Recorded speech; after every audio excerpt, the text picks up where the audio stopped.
क्या कहेंगे सर, महाराष्ट्र में बीजेपी को जबरदस्त बहुमत मिला है, एक रहेंगे सेफ रहेंगे, बटोगे कटोगे, क्या लगता है सक्सेसफुल?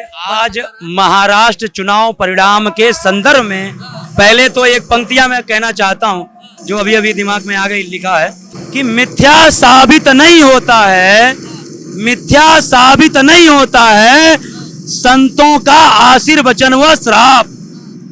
मिथ्या साबित नहीं होता है संतों का आशीर्वचन व श्राप।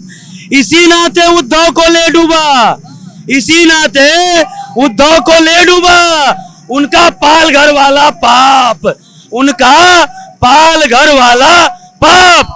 जिस पाल घर में संतों की निर्मम हत्या हुई उस पे कोई उचित कार्रवाई नहीं किए।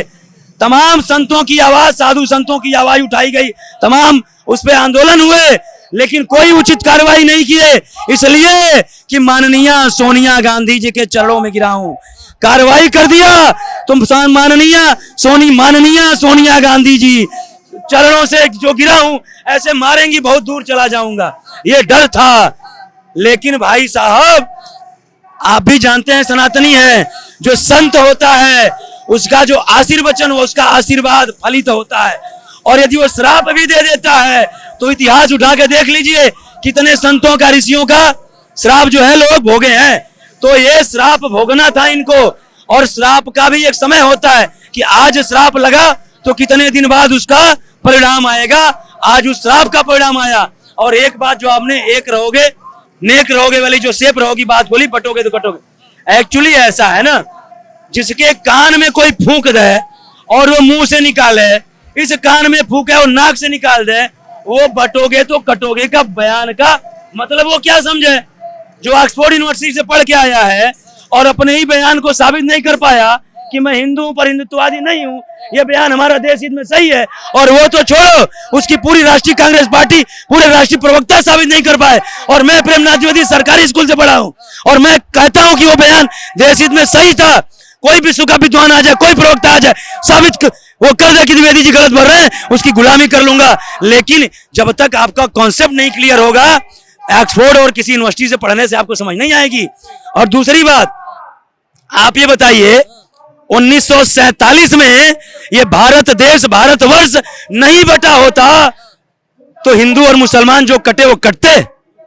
जब 1947 में बंटवारा हुआ, बटे, तो हिंदू भी कटे, मुसलमान भी कटे।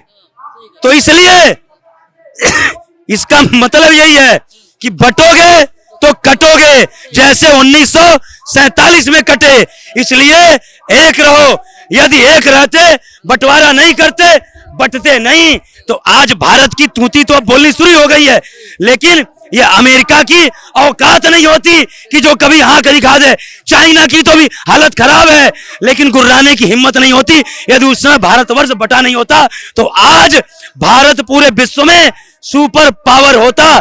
बनने की कगार पे तो है, लेकिन इस समय सुपर पावर होता। इसलिए बटोगे तो कटोगे, एक रहोगे तो नेक रहोगे, और जब नेक रहोगे तब सेफ रहोगे। क्यों? कि नेक विचार रहेंगे, नेक रहोगे, जब नेक विचार रहेंगे तब नेक रहोगे ना।